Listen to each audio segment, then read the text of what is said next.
All right, we didn't miss too much. You know, and by the time we got to the elevators from the assembly to the LOB building, Andy was like, yeah, I'm signing on. I'll sign on right now. And you got I'll vote in the committee. Like it was really impressive. And the Senate Minority Leader, Rob Ort, is one of the first senator teams we met with.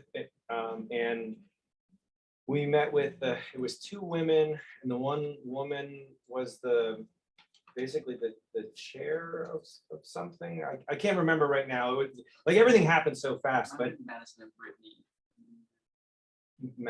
Brittany from mental health. Yes, you took notes. I didn't.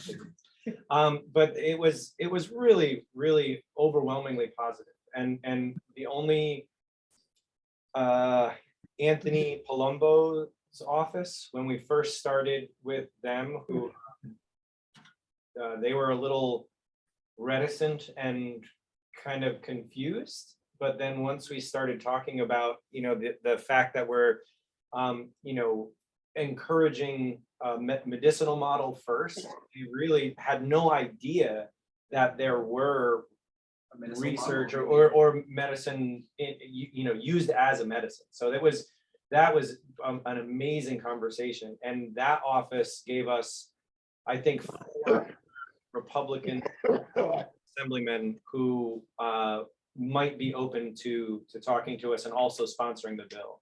And that's one of the things that we said, you know, to every meeting, we were like, how can we make this an across the aisle issue? Because we want to make sure that, you know, it's supported on both sides. And everybody was like, absolutely. Yeah, it was really amazing. Let's see. So, yeah, so yeah, any other important updates? Is there anything else? Shauna, did you have anything specific in mind with the other updates? I know maybe we can talk about the round tables that we're running before we get into the March tabling, or we're going to help Alyssa and Burke's team too.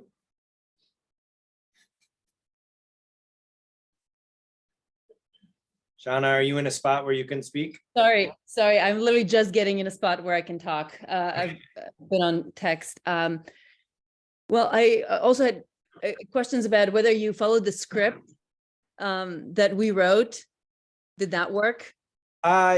We kind of, Mike introduced us and we talked a little, I talked a little bit, introduced myself, and we kind of went around and introduced everything. It really, we tried sort of sticking to the script at first, but we only had half-hour meetings and there was just not enough time. And often we were behind because it was like running from office to office, and you would leave and have 10 minutes of travel time. So yeah, yeah, and so we hit all the important points though, for sure. Okay, awesome. No updates on the panels. I have a meeting with Alyssa on Friday, so I will get some more clarity on where they're at. I think she's been so slammed with trying to get the bill actually to be out there live that she has not really been working on the panels, but we'll talk about that on Friday. Yeah, and we did stop into Assemblywoman Rosenthal's office. I see Sophie on there. Amazing. And we talked to Nick for a little while, and you know, basically talked to him about how much we were moving around the Capitol, and really talking about both bills. You know, so because for those of you who don't know, Linda Rosenthal has proposed a bill that would decriminalize or legalize psilocybin and a variety of other plant medicines as well. And then Pat Burke's bill, and now Natalia Fernandez in the Senate, their bill creates more of a medicinal therapeutic model. And you know, we feel that one has more traction, and I think has almost 20 co-sponsors now as part of their bill. And you know, it's just with the 2 bills, you know, we kind of said, this is what we're doing right now with Pat Burke's bill, and this is what we're really excited about. Hi, Robert. And then, but our long-term, you know, where we want to get to is Linda Rosenthal's access for everybody. But that, you know, we need both. We need both. Correct. Yeah, that's right. Exactly. Yeah, and creating a therapeutic model is really, going to give people who are reticent to consume or try it for a variety of reasons, but open to that possibility that it will help, that avenue to get help with supervision. Because a lot of people, when they have an experience and they're with friends, it's all about set and setting. And for those of you who have not tried some kind of mind entheogen, you can get yourself into a difficult situation quite quickly because, where your mind spirals. And, with in a therapeutic situation where someone is there going like, hey, you'll get through this, this is only going to last so long. And, then we can, help integrate your experience. That's going to help those people who are in hospice care or have other issues that aren't going to be like, hey, let's go hang out at a bonfire with some friends, and really need that extra attention. Avery, if I may, though, I think most people would benefit from doing psychedelics with somebody there to guide them along the way, whatever format that is. And both the therapeutic model and decriminalization are important for those different parts of the psychedelic ecosystem to be regulated so that they can be held to some standard of care, which is currently not the case. Right. In much of the world that is being, that in the way that psychedelics are consumed in much of America today, there's very little oversight and very little accountability because it's not legal and it's not regulated. Right. And actually speaking globally, I don't know if, how much you all follow national or international news, but Australia just, I think legalized MDMA and psilocybin across the country. So that is something that's really huge, and it's lends weight to the work that we're doing because more and more people around the world are saying, hey, these are medicines that people should have access to. I mean, there's a 10,000 plus year track record for these things. Yeah, Bob. Yeah, my name's Bob, and I want to bring this up. I'm a veteran, and a lot of Vietnam veterans and other veterans that have been in war have severe PTSD. And the VA, the medical center, the government, of course, is very interested in trying this out. And personally, I suffer from anxiety, depression. I don't have PSD as a veteran, but I'm very interested in the microdosing, and the legalization of this is wonderful. I want to see it happen. I'm all for it. Well, and that's and when we were having these meetings, there were multiple staffers who said, "Oh, my girlfriend's mom is a doctor with the VA, and they are heavily pursuing this because so many veterans are now coming to clinicians and their therapists and saying, hey, I've heard about this treatment and I want it. Hey, I've heard about this treatment and I want it. Hey, I've heard about this treatment and I want it."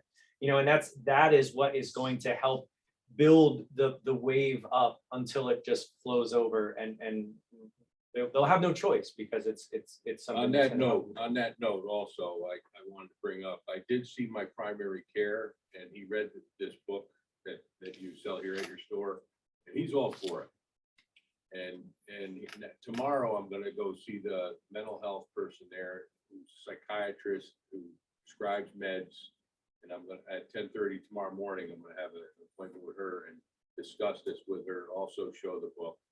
And I will bring up the fact that we had this meeting tonight and during the day with the government, So Yeah. I just want to put that information out there. Thank you. Yeah, good. Yeah. Yeah. It would be great if we could work with you to highlight your own voice.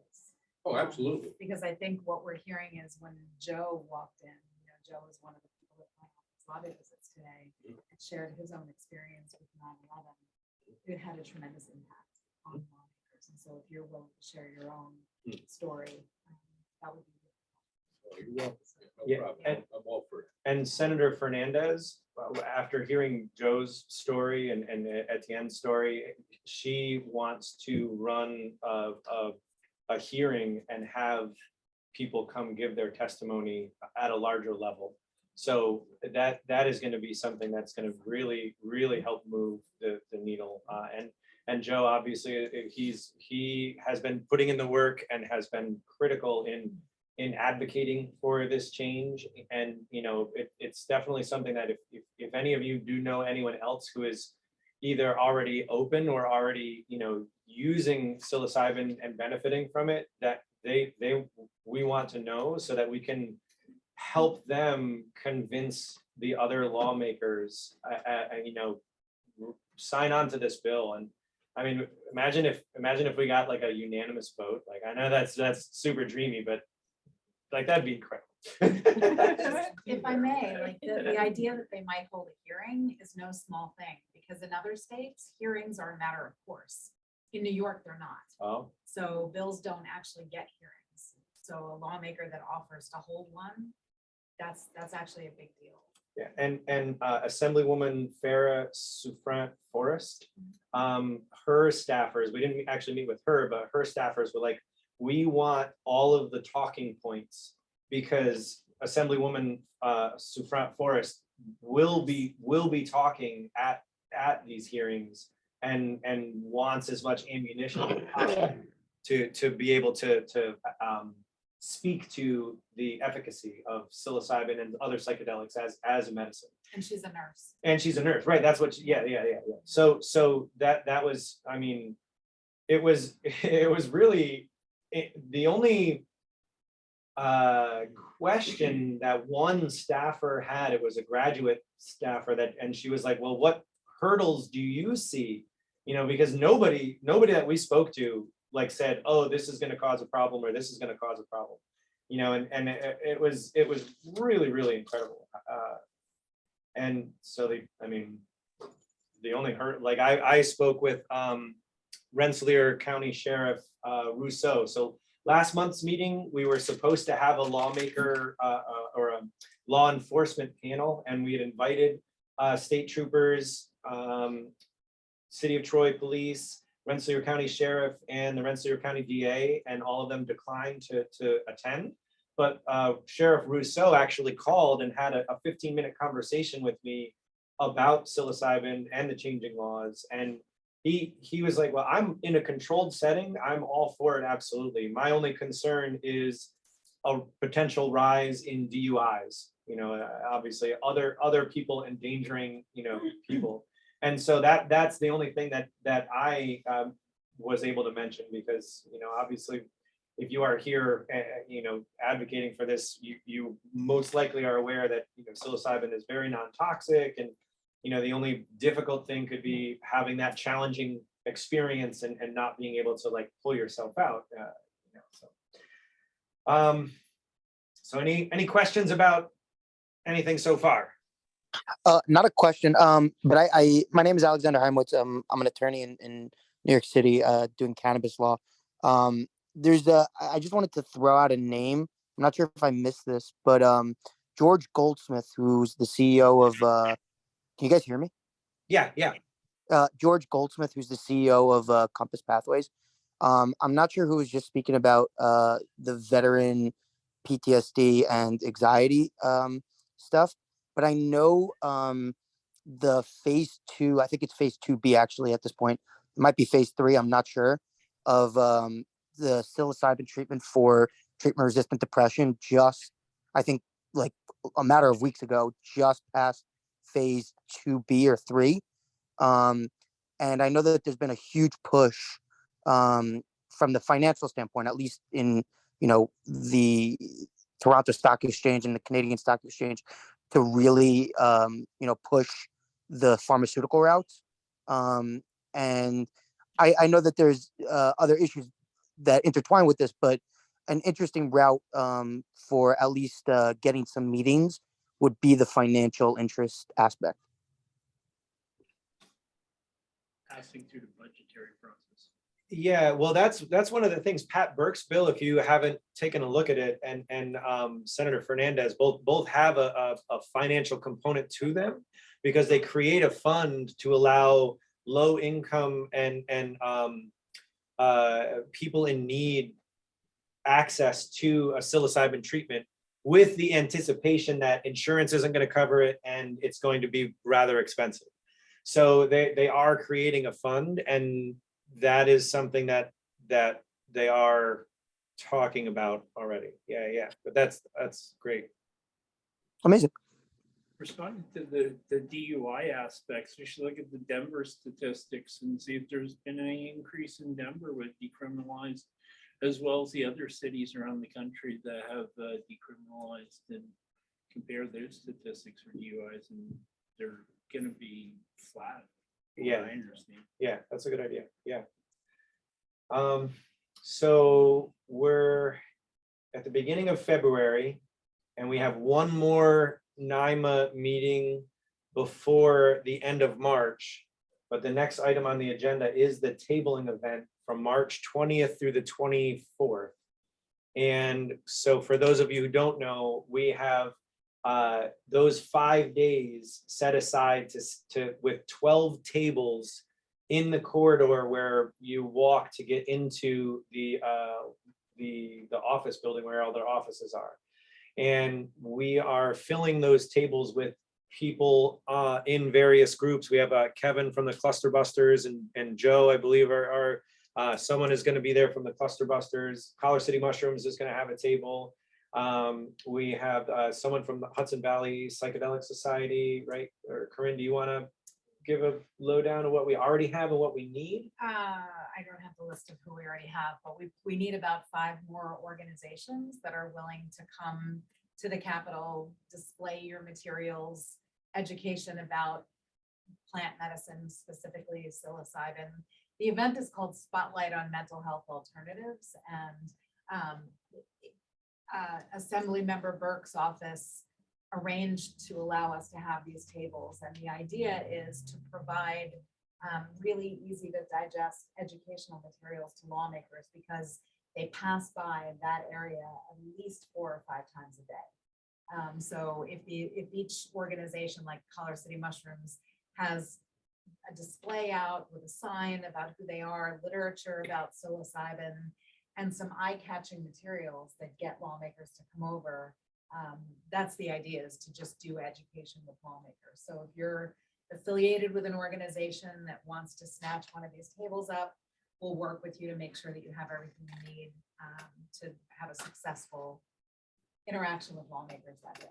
Yeah, and Etienne proposed a great table. I don't know if there's room for it, but a table that showcases the history of psilocybin and psychedelic use. So like, you know, more of a, like, this is, like I said, a 10,000-year track record, you know, medicine, and you've already been putting material together. Yeah. That would be great. What dates for that? March 20th through the 24th, so it's 5 days.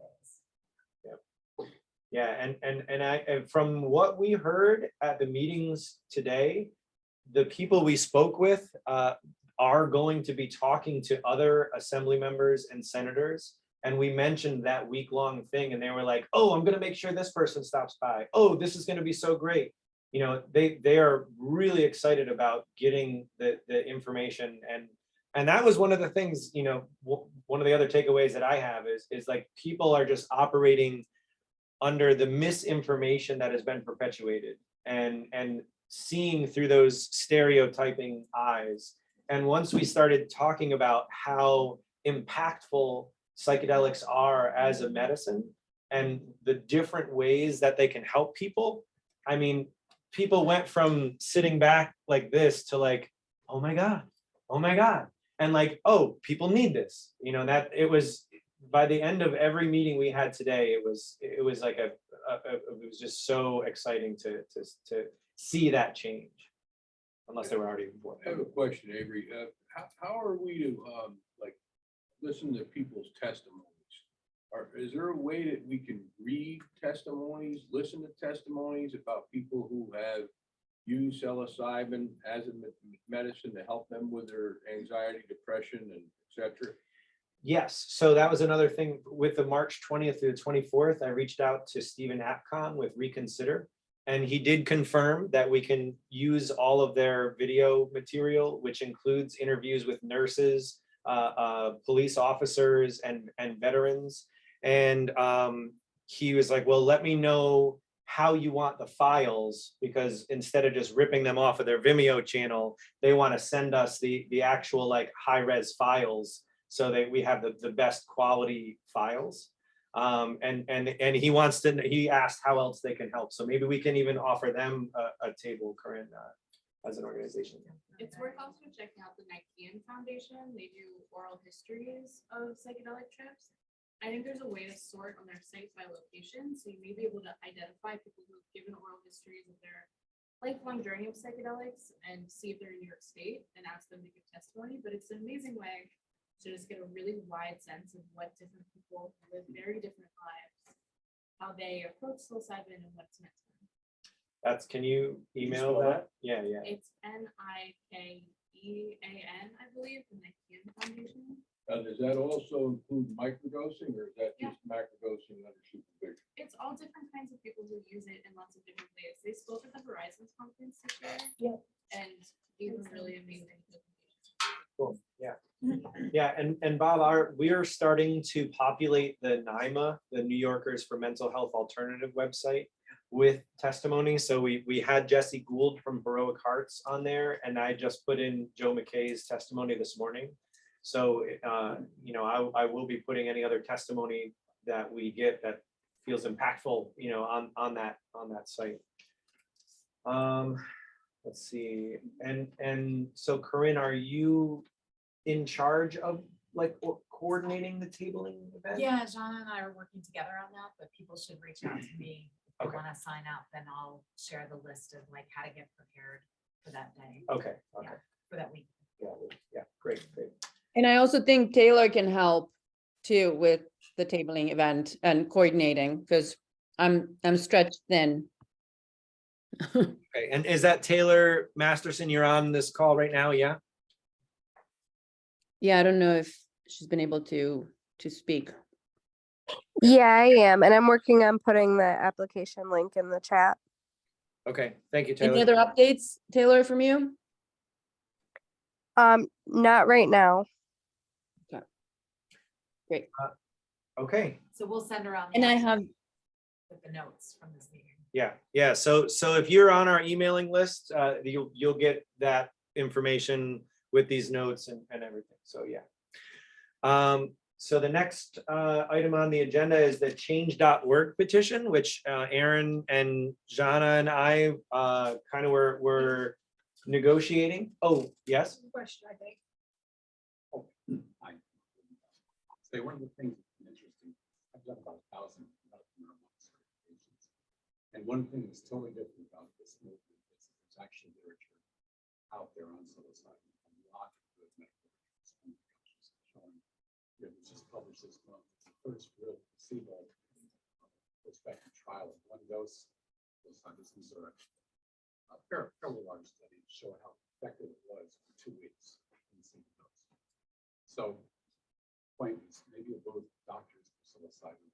It's just literature. No anecdotes. This is what it is. This is the basic down and dirty, 15, 20. The medical professionals. Yeah, Just, yeah. might be somebody on that. Yeah, for those of you who might not have heard that, Mark suggested creating a table at the event, medical professionals for, psilocybin or for psychedelics, and having just basically all of the literature. We have basically a one-page sheet that we handed to all of the senators and assembly people that has like 6 pages of citations. And that I did upload to the website. And I think the only thing that we need to do now is make all of those citations into hyperlinks so that you can actually go to the articles. But having them on the table like that would be amazing. Yeah, that's a great idea. So the change.org petition, though, is something that we will be publishing, well, probably this week. Now that we have the link to the bills, we were waiting on the actual bill to kind of hit the floor. And Natalia Fernandez and Pat Burke have both put their bills to the to committee. And so now we can include those links. And I think the The language just needs a little bit more tweaking. Jana, is that correct? And Yeah, another iteration or two, and we'll be ready with that. so, and that's something that, change.org isn't necessarily going to impact the legislators themselves. But if we can share that and get people to sign that petition, and part of the ask for, and as we get people to sign the petition, will be contact your local legislator. That's going to be the critical thing, because if we can motivate people to actually make contact either through email or a phone call or sending a snail mail letter or just popping into their office hours and say, hey, where do you stand on this? I think you should support it. They will start to look into this issue more. And from what we saw today, there is a lot of momentum already, and we just have to flick a couple more marbles down the hill to start an avalanche. And if we can get a few more co-sponsors to really start talking to each other, that's what's going to be critical. So this change.org thing, once we issue the actual petition, sharing it and sending it out and getting people to actually act on it and not just blindly signing it, but to take that, oh, I want to, find my legislator, I need to, contact them. And that's what's going to make the difference. Because in New York, the way that, laws change is just by our elected members deciding to, vote on something. So, our only impact is saying, hey, you need to do this. And the more people that say, hey, you need to do this, the more likely they are to take that act, take that step. Abe, it would be great to get a group of veterans to do that pushing to their Congress people, because that's a group that can benefit. And I think there's a mobilizing group. That was one of the things, I know Joe is on the phone, but I don't know that he can talk, but he's been advocating at a federal level for a variety of veteran laws that will impact veterans. And he said that over half of the veterans he's been interacting with have either tried some type of psychedelic to help manage their trauma and PTSD, or are talking about it and are interested in it. And most of them, unfortunately, have had to go out of the country because there are retreats that you can take in Mexico and Jamaica and a couple other countries because it's legal in those areas. And that's the thing that we need to bring to our legislators, is the heroes that we're holding up are not being helped in this country. And we should be supporting the people that have helped us become the nation that we are, and we're failing them right now. So if you don't support this, you're an asshole. On that note, suicide is terrible, and it's directly to the PTSD. And then on your note, if we can support the veterans in any way to help them overcome this, to get to that point, we don't want that to happen. Right. Yeah, it can save lives. That's the thing, is it can save lives. Yep.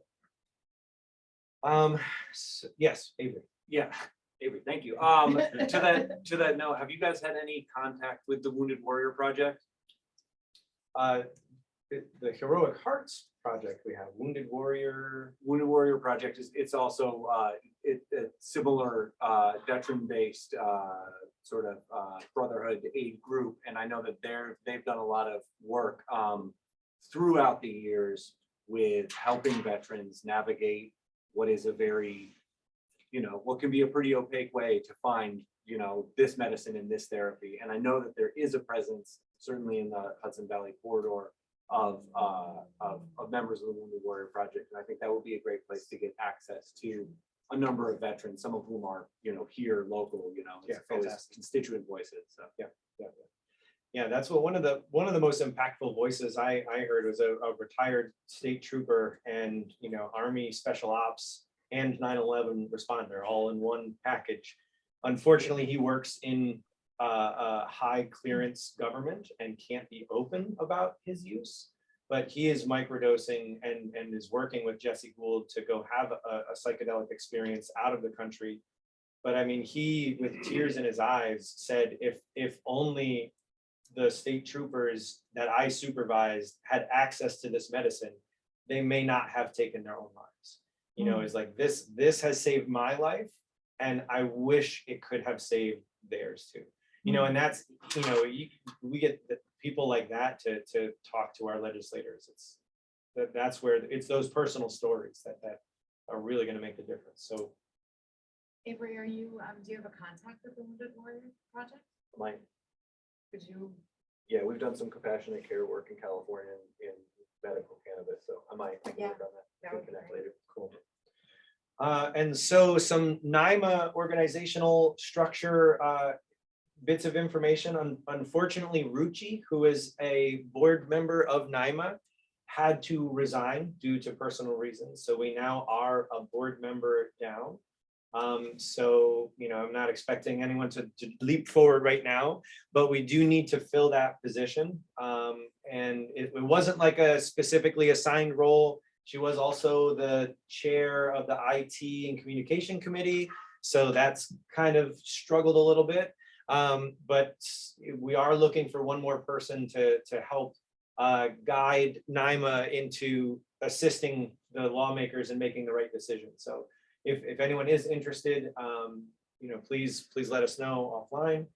And then on that note, talking about committees, Bex and Pammy and I sent around basically a commitment email to see who was still interested. And I think with the legislative committee, you responded. Pammy, can you talk to that at all?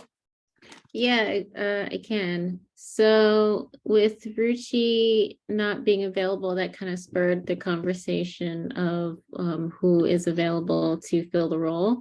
And so far, we're still looking for someone to fill the role for IT and communications. A couple of the other roles, I'll pull it up for you really quickly. Amy, do you mind just giving people an overview of what committees we do have? Yeah, just a second.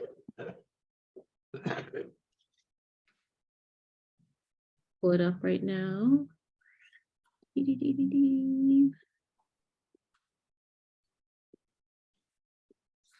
Here we are. So the roles that we have are IT and communications. We have event coordination, fundraising lead. I believe Bex will be the lead for that.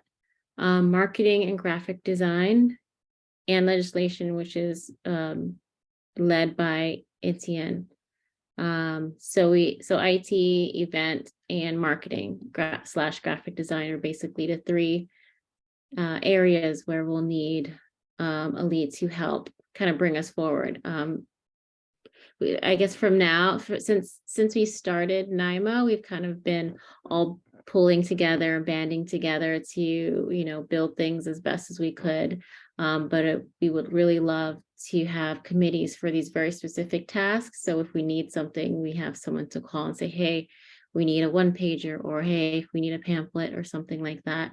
Or, hey, we need to update the website with this little bit of information, so that, you know, when people come to the website, you know, they have everything updated, all of our information updated. It'll make it really easy for, you know, folks that understand, that want to understand more about psychedelics on the legislation side. If we are handing out pamphlets and we give them, you know, our website, we want them to be able to go to our website and be able to read all about it. And feel confident in supporting us. And yeah, that's pretty much it. I'm not sure if I'm missing anything, or if there's more that I need to. Can you say add again to that which plan. ones are led by whom, and which ones are still needed? And then do Yeah. we also need people not just in charge of these committees, but also do we need, and how many people do we need across these different committees? Yeah, so I'll start with who's already leading. So Bex is already leading the fundraising committee. NTN is already leading the legislation committee. So we have 3 committees where we'll need people. One is for IT and communications. The second is for event coordination. And the third is for marketing and graphic design. So basically we're looking for the leads, and then from there, we can work with each lead to build a team of committed volunteers to help kind of bring these ideas that we need to put forward together. It And- wouldn't fall all on the leader for sure, because that's a lot for just one person. But we would definitely love to help build teams so that everyone feels supported. And would you be able to summarize briefly what then sort of the next things for each of these would be, so people know what exactly are they signing up for? Do we have a sense of where we're at with some of these? Not quite. The only thing that I really do know that we do need is for IT and communications, like stat. There is a lot of information that Avery's been putting up, which has been really helpful, but to really build it in a way where when people go to like the front page, it has something that's like, oh, here's how you can, a call to action, here's how you can help, or here's where you can donate, or something like that. And something that's really impactful. I think that's like the first order that we need. And so that's the first thing. And event coordination might come a little later, but still needed, and we'll love to plan for that. And marketing graphic design would be the next. That's the most needed. We've had a pamphlet that's gone around that we've been editing that we would love to leave at different places for, like we're doing the tables in March. We'd love to leave some paper materials for them to take home, postcards, stickers, or even what was Michael calling it? Swag. Some swag for people to walk away with so they can remember who we are. So I think that would be great for a graphic design team to get on that. As far as what you were asking about, Zana, earlier in the chat about collecting videos, I'm not exactly sure which committee that would fall under. That's marketing and graphic think design. Marketing, because that would be helpful to, I guess, bring people in, I guess you can say. So yeah, so those are some of the tasks that offhand that I think we would need almost immediately. So if anyone is available, please let us know. Email us. I think can we email? Should we email the NYPAC email, or can we email the info at NYMHA? Well, so that info at NYMHA email does exist, and Corinne, you got it, and so did Noah. So I know Noah, if we start using that, Noah's going to have it, but we just have to tell Noah to Stop. to I don't know how, how do you not get that email? It's just redirected.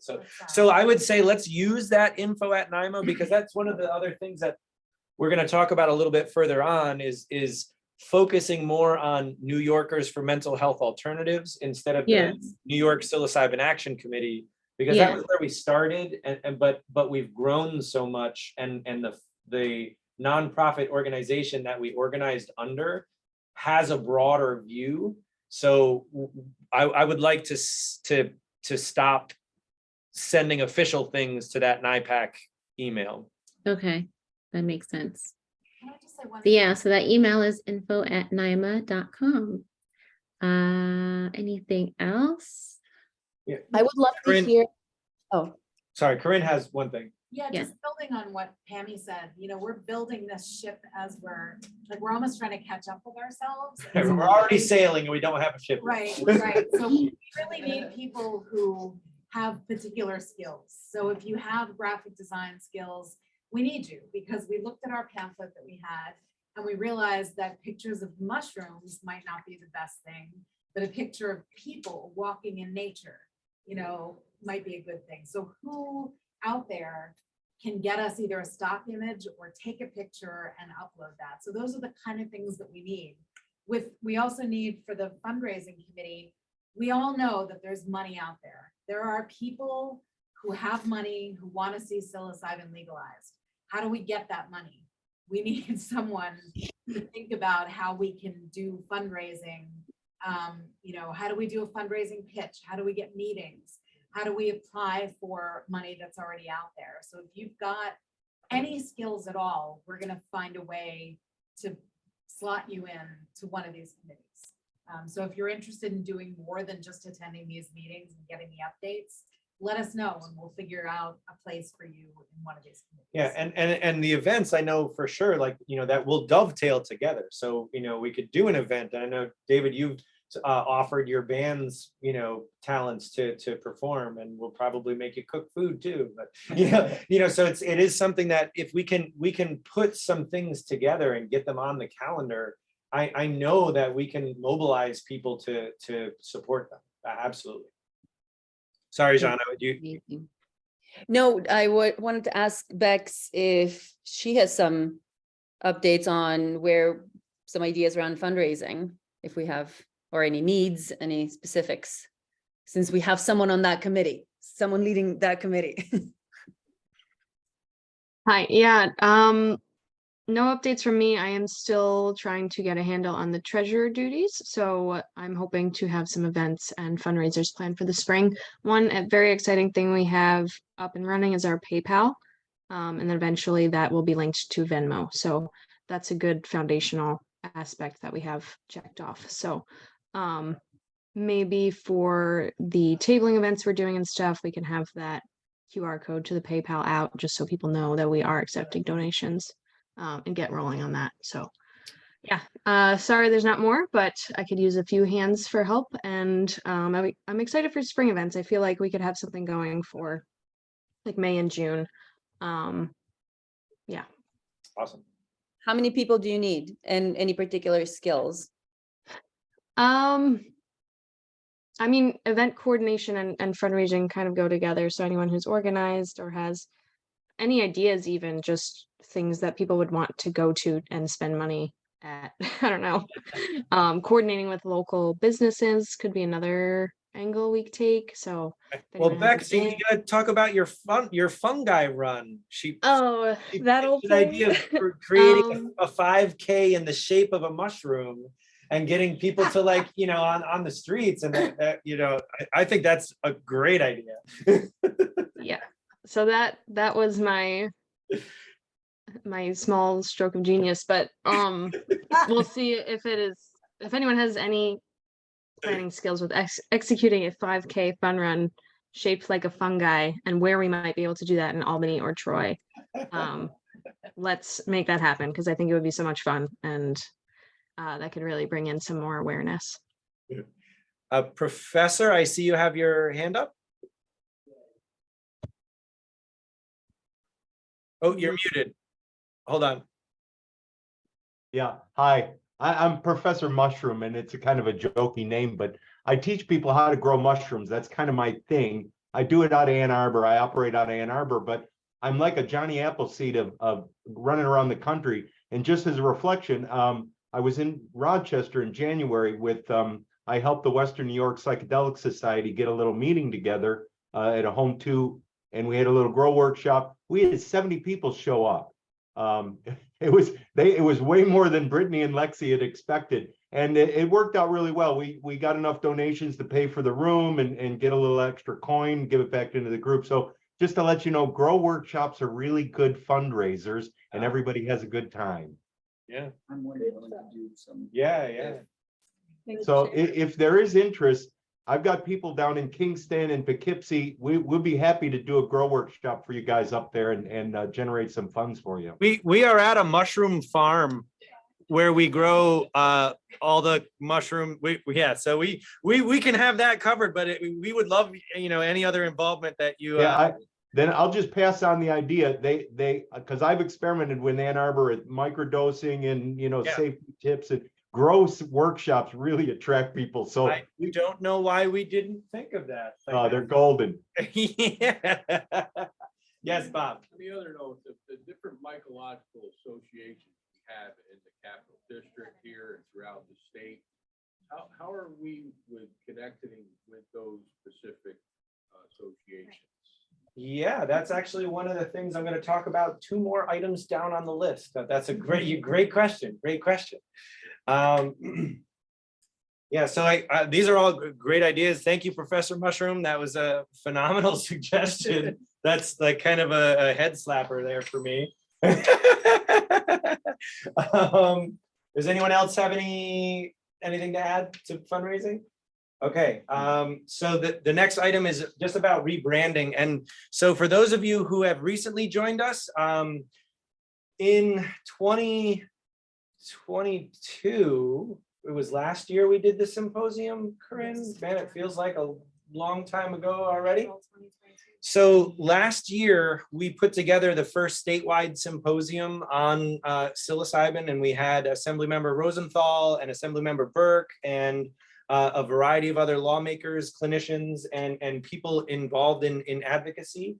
And we was specifically focused on psilocybin because, you know, we were here in the mushroom farm and people continually come in asking for psilocybin. And, you know, it's it's unfortunately something that I can't sell above board because I would, you know, would not end well.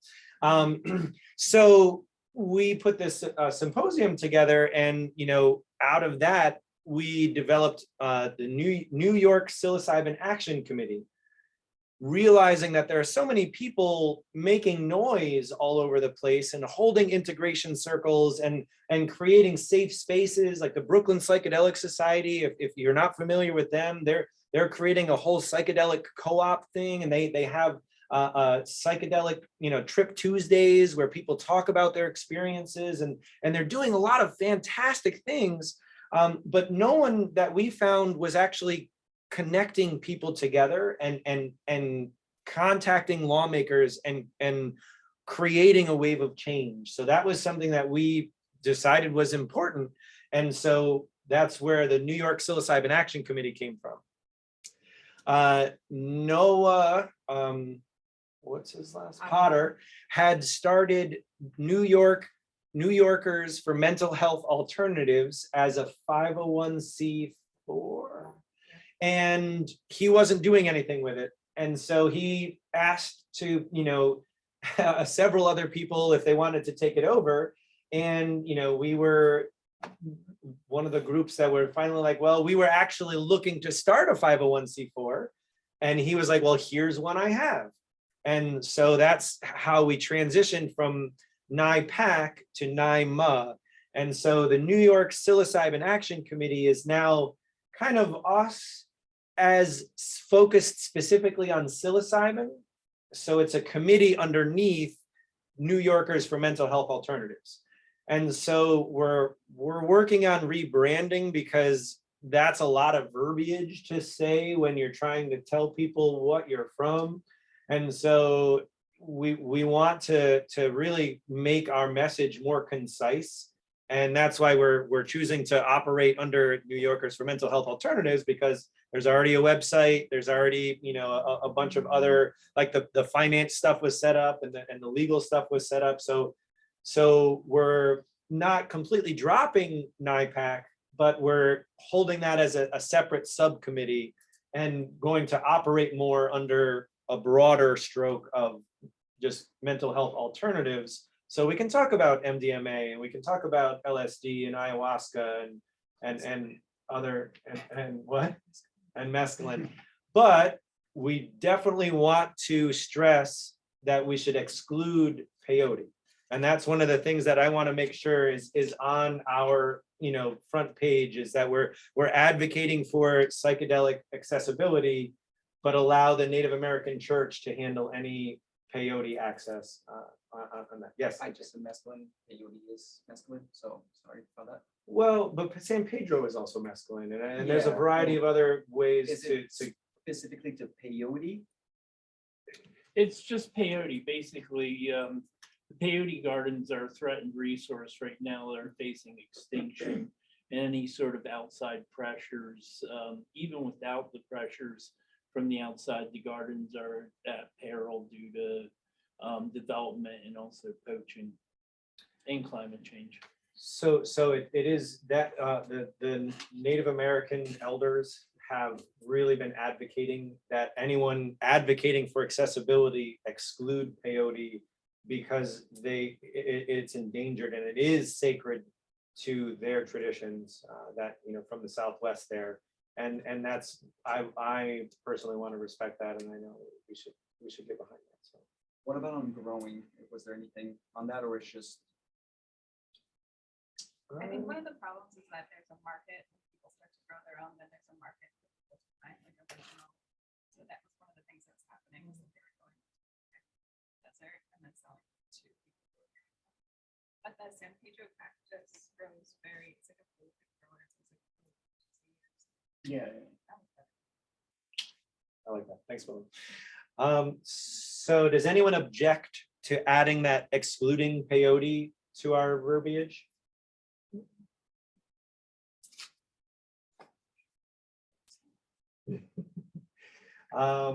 So then the other thing in to get to your point, Bob, about the other mycological societies is Amy and I have been working with the Hudson Mohawk Mycological Society and John Michelotti and the New York Mycological Society to put on a fungi film festival in Rosendale.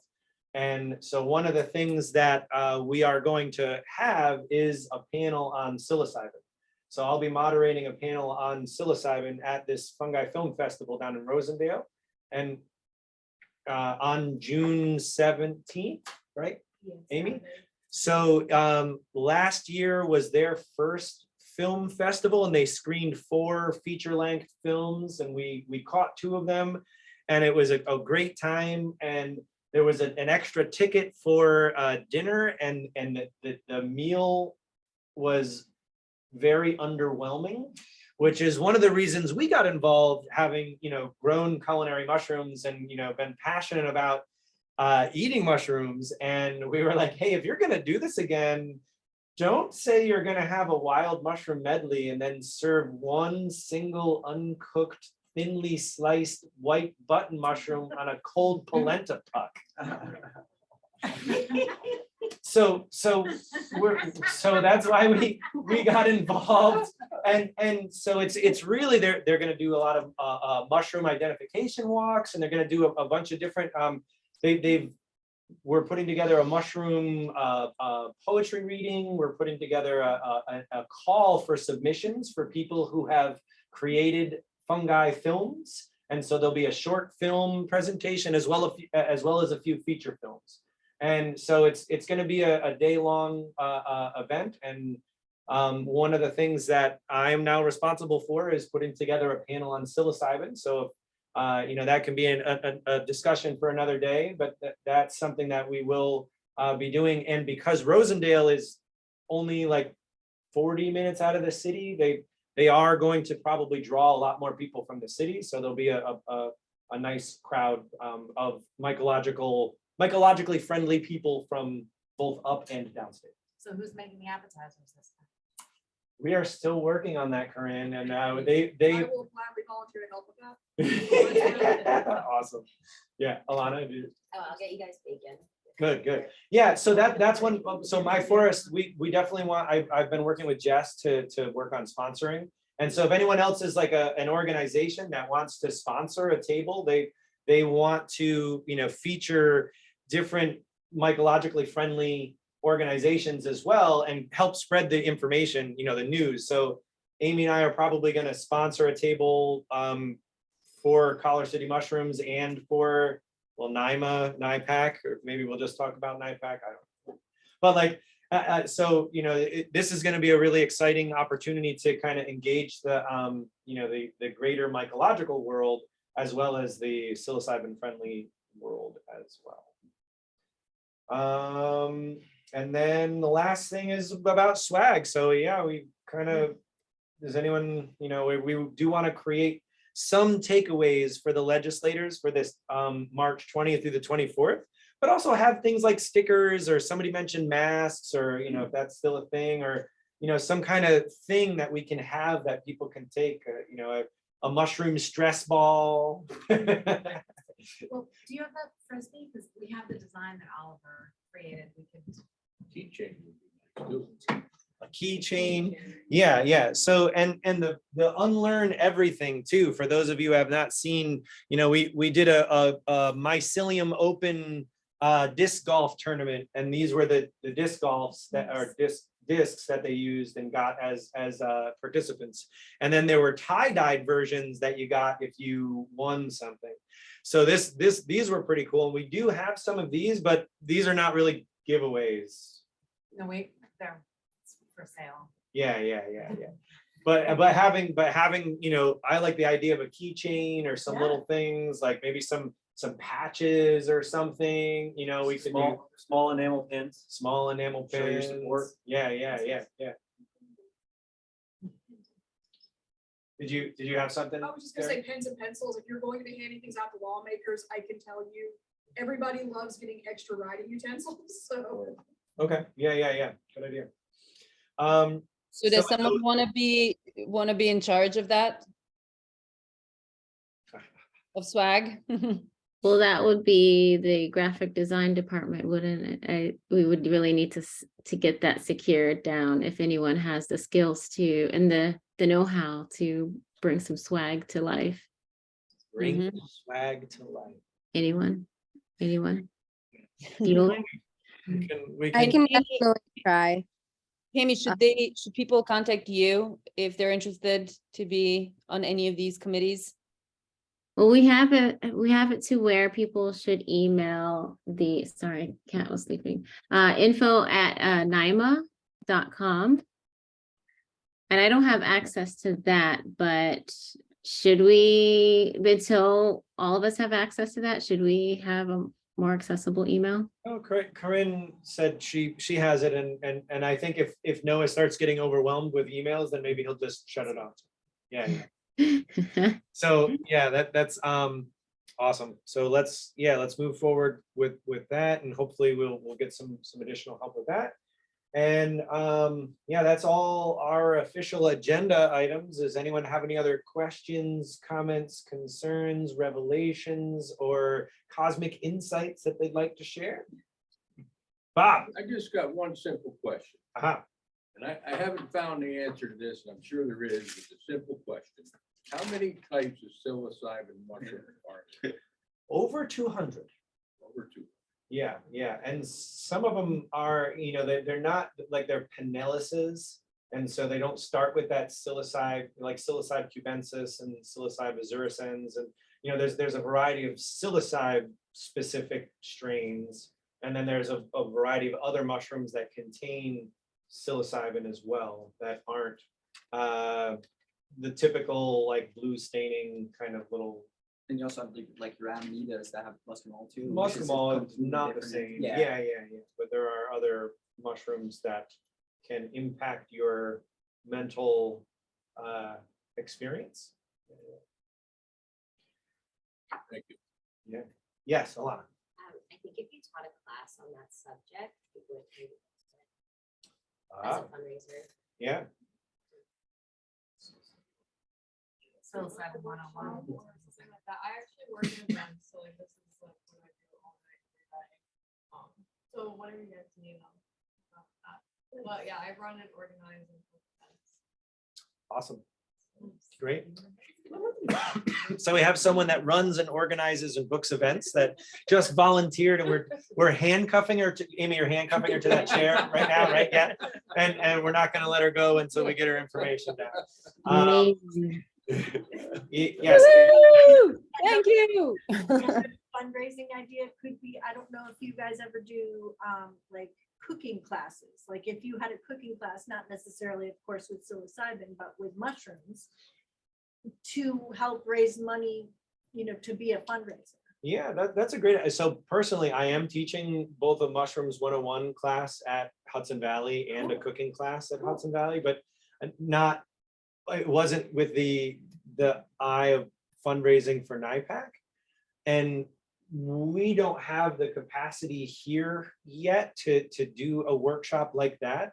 But we are in the process of buying the building, and the upstairs has a giant kitchen. Wow. And a big living room where we will be doing workshops. Upstairs? So upstairs. I So, might be able to do those down the street. oh, I teach culinary arts for Excellent. city for EOC. Excellent. Down in Troy, and have a commercial kitchen. And that's something. They're that I getting think- into they want to teach grass cooking. So I'm kind of spearheading the project with them on that. Oh. So there's a tie in there. And I spoke to her, I have a whole bunch of spores at home, and I asked her, could we set out a table, you know, and you know, in the cafeteria with some mushrooms to, you know, to show how it's done. And so there's some possible. Okay, tie-ins there. all right. And there's a good commercial kitchen. Yeah. With a, you know, with a cafeteria that might be available well, for class kind of things. And I would pay way more money to have you teach a course than me teach a course. Yeah, no. So, so that's amazing. Yeah.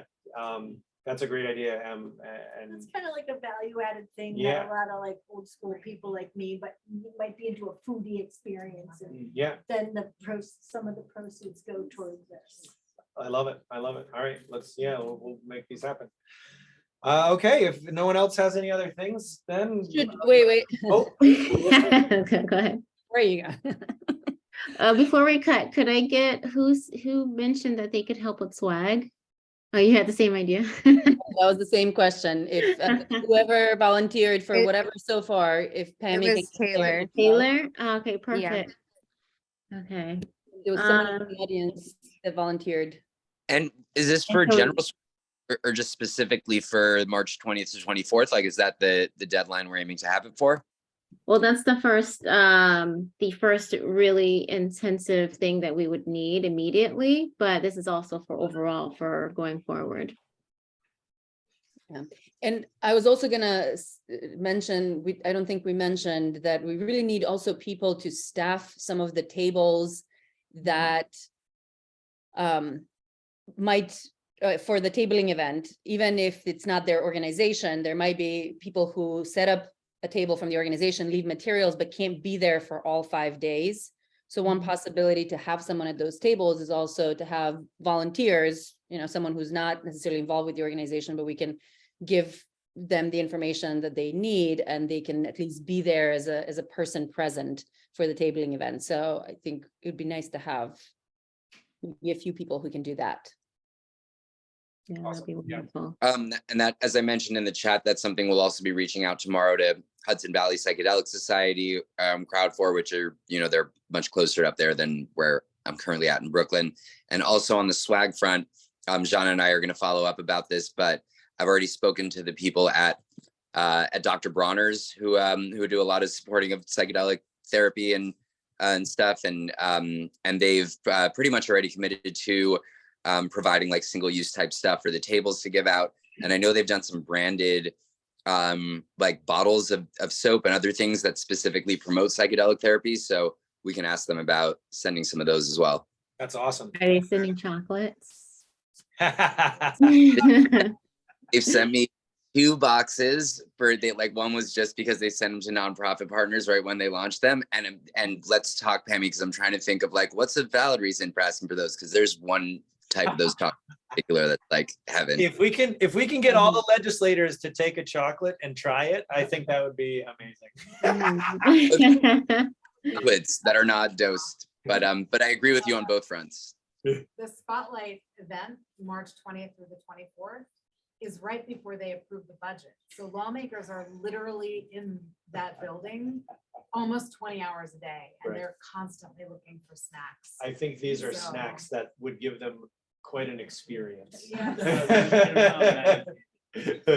Oh, they're not? Don't Ah. get the legislators Ah. high. They're just really yummy chocolate. They had them at the Horizon. They're Ah. delicious, but they're not. Oh, that's all right. Well, I'll work on that. Please, no one try to get any legislators high during that week. Hi, Shauna, it's M.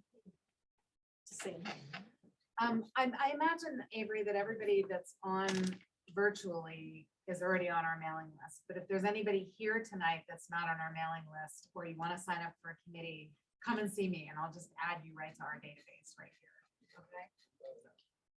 Cool. All right. Well, thank you all for tuning in, and see you soon. Bye. Good night. Bye. Bye. Good night, everybody. Thank you.